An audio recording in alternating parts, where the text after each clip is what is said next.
Կառուցվեց ևս մի աղոթատուն, որն իր օրհնաբաշխ ու շնորհասփյուր հարկի ներքո կհավաքի հայ հավատացյալներին։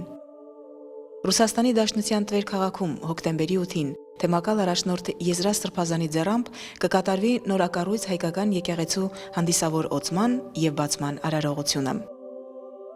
33 մետր բարձրությամբ հայկական ավանդական ճարտարապետության ոճով կառուցված եկեղեցին գտնվում է քաղաքի կենտրոնում եւ ունի 2500 քառակուսի մետր տարածք։ Եկեղեցուն կից կառուցված եռահարկ շենքում է գտնվում հովվատունը, դպրոցը, թանգարանը եւ հանդիսությունների սրահը։ Հոկտեմբերի 8-ին ժամը 10:30-ին մասնակցեք եկեղեցու օծման եւ բացման հանդիսավոր արարողությանը, զորակցեք եւ աղոթակից եղեք հոգեվոր դասին։